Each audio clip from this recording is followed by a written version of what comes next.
Assalamualaikum warahmatullahi wabarakatuh. Selamat pagi anak-anak ibu semuanya. Bagaimana kabarnya pada hari ini? Sehat semua? Alhamdulillah sehat semua ya Nanda. Oke, sebelum kita memasuki pembelajaran kita pada hari ini, alangkah baiknya kita mulai dengan berdoa ya, dengan membacakan surat Al-Fatihah di dalam hati. Oke, berdoa dimulai.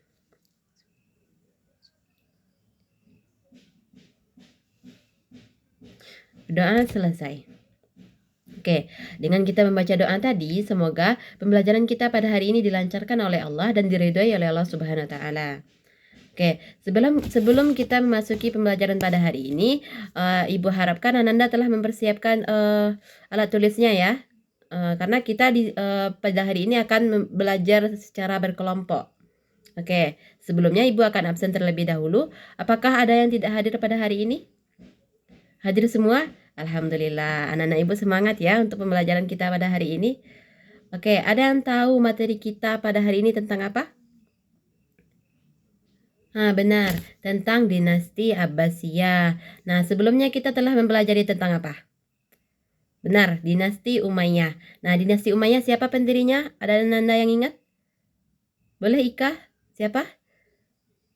Benar, Muawiyah bin Abi Sofyan. Oke, karena anak-anak ibu telah paham materi sebelumnya, kita akan masuk kepada materi dinasti Abbasiyah.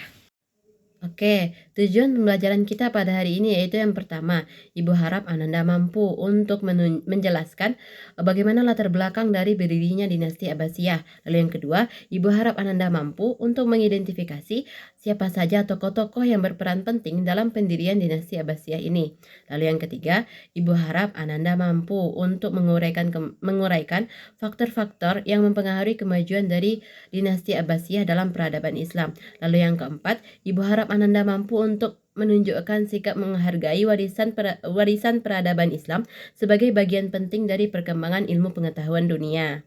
Nah, dari tujuan-tujuan pembelajaran tadi, Ibu akan melaksanakan pembelajaran dengan menggunakan model kooperatif atau Ibu akan membagi Ananda dalam beberapa kelompok, yaitu menjadi 3 kelompok, di mana di setiap kelompok Ibu akan memberikan satu materi yang harus Ananda diskusikan bersama.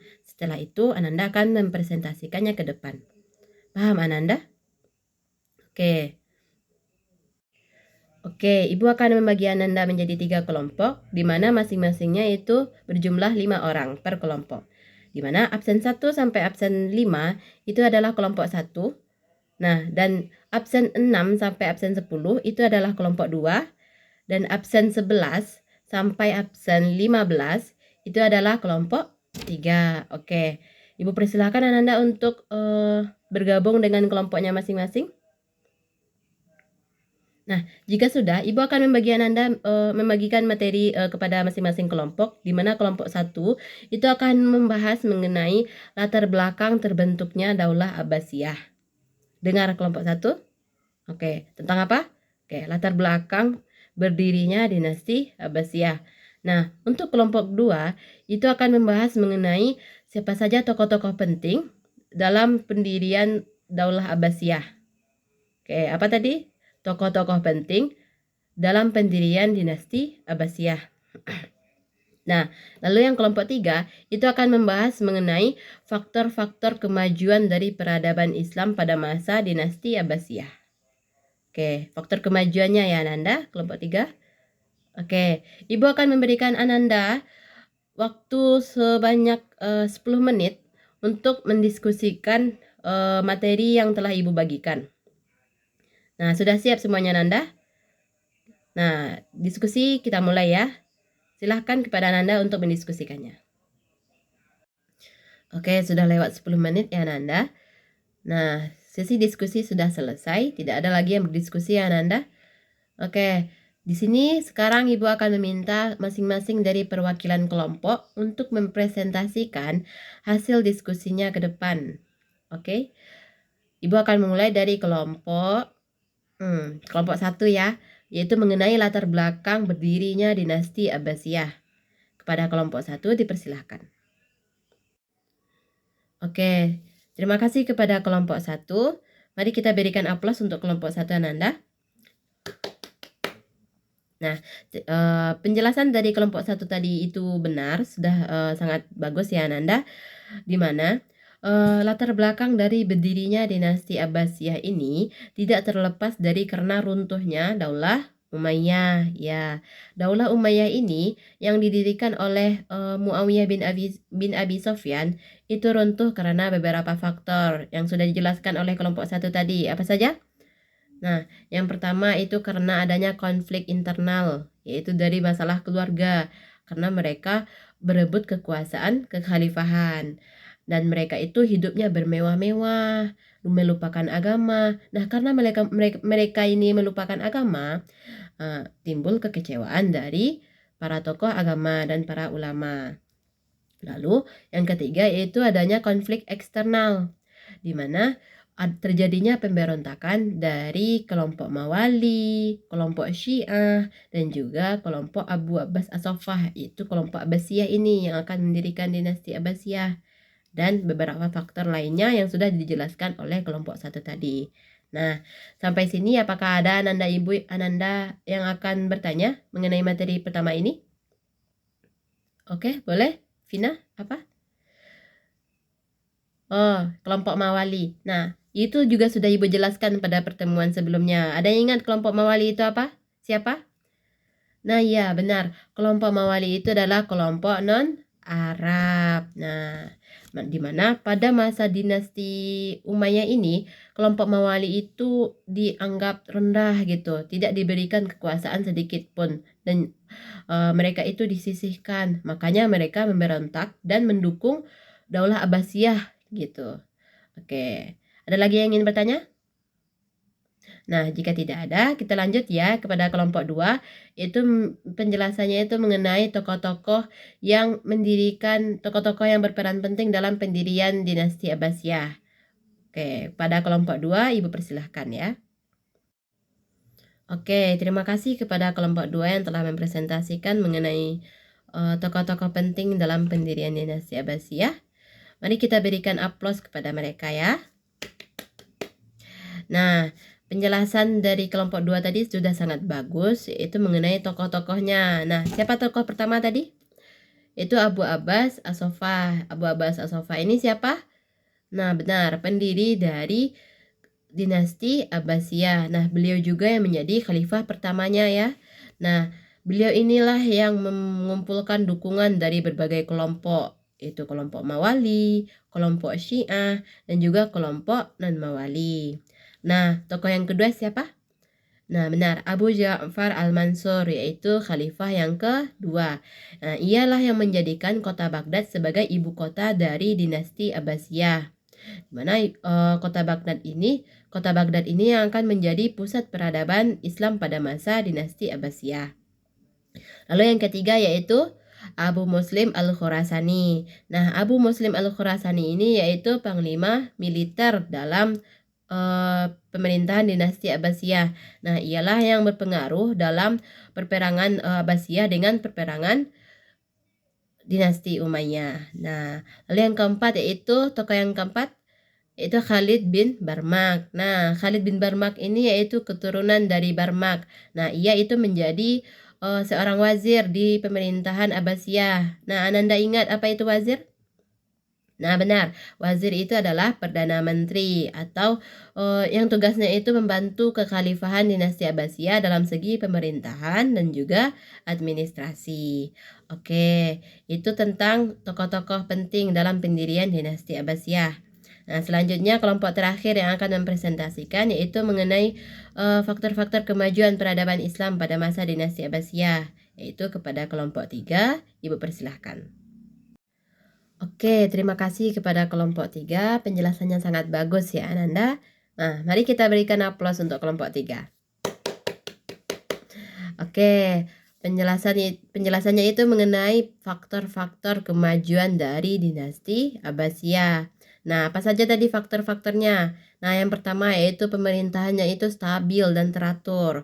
Kenapa bisa stabil dan teratur? Karena pemerintahan Abbasiyah ini mampu atau berhasil untuk menjaga ketertiban dan keamanan negara mereka, di mana pada masa Abbasiyah inilah masyarakat itu hidup damai dan tentram, tidak ada perselisihan, sehingga kaum Mawali pun yang sebelumnya disisihkan pada masa Daulah Umayyah itu dipandang sama dengan kaum non-Mawali pada masa dinasti Abbasiyah. Lalu yang kedua yaitu kota Baghdad sebagai pusat peradaban Islam, pusat peradaban dunia malahan Anda. Nah, di mana kota Baghdad ini dijadikan sebagai pusat perdagangan, pusat kebudayaan, dan juga tentunya adalah pusat pendidikan dan ilmu pengetahuan. Lalu, kenapa bisa kota Baghdad ini maju Ananda? Karena pada masa pemerintahan dinasti Abbasiyah ini, mereka itu bersikap terbuka terhadap ilmu pengetahuan. Mereka juga menerjemahkan buku-buku Yunani ke dalam bahasa Arab. Nah, untuk dipelajari bersama. Nah, pada masa Khalifah Harun ar-Rasyid dan juga Al-Ma'mun itu juga dibangun Baitul Hikmah, di mana Baitul Hikmah ini dijadikan sebagai tempat untuk berdiskusi, untuk menerjemahkan, membaca buku, dan kegiatan-kegiatan pendidikan lainnya. Oke, nah pada masa dinasti Abbasiyah ini juga lahir berbagai ilmuwan-ilmuwan muslim yang sangat hebat, yaitu ada Al-Khawarizmi yang ahli matematika, ada Ibnu Sina yang ahli kedokteran, dan ada juga Al-Farabi yang ahli dalam apa? Filsafat, benar. Oke, itulah adalah penjelasan dari Ibu itu mengenai faktor kemajuan. Oke, apakah Anda sudah paham dengan materi kita pada hari ini? Sudah? Oke, apakah ada lagi yang ingin ditanyakan tentang materi kita pada hari ini? Tidak ada, Nanda? Oke. Nah, dapat Ibu simpulkan dari pembelajaran kita pada hari ini yang pertama itu mengenai latar belakang berdirinya. Nah, kenapa bisa berdiri tadi dinasti Abbasiyah? Nah, benar, karena telah runtuhnya dinasti Umayyah dan adanya dukungan dari kelompok Mawali, kelompok Syiah, dan kelompok-kelompok yang tidak suka dengan pemerintahan Umayyah. Oke. Lalu yang kedua yaitu tokoh-tokoh penting dalam dalam pendirian dinasti Abbasiyah. Siapa saja tadi? Nah, yang pertama Abu Abbas As-Soffa yaitu sebagai pendirinya ya dinasti Abbasiyah. Lalu yang kedua yaitu ada Abu Muslim Al-Khurasani. Itu yang ketiga ya, Nanda ya. Nah, yang kedua siapa tadi? Abu Ja'far Al-Mansur, benar. Abu Ja'far Al-Mansur ini yaitu khalifah yang kedua ya. Ia membangun kota Baghdad, benar. Oke, lalu yang ketiga siapa tadi? Abu Muslim Al-Khurasani. Nah, Abu Muslim Al-Khurasani ini siapa tadi ya, Nanda? Panglima tentara militernya dinasti Abbasiyah. Lalu yang keempat itu ada Khalid bin Barmak sebagai wazir di pemerintahan Abbasiyah. Oke, materi yang ketiga yaitu tentang faktor-faktor yang menyebabkan kemajuan.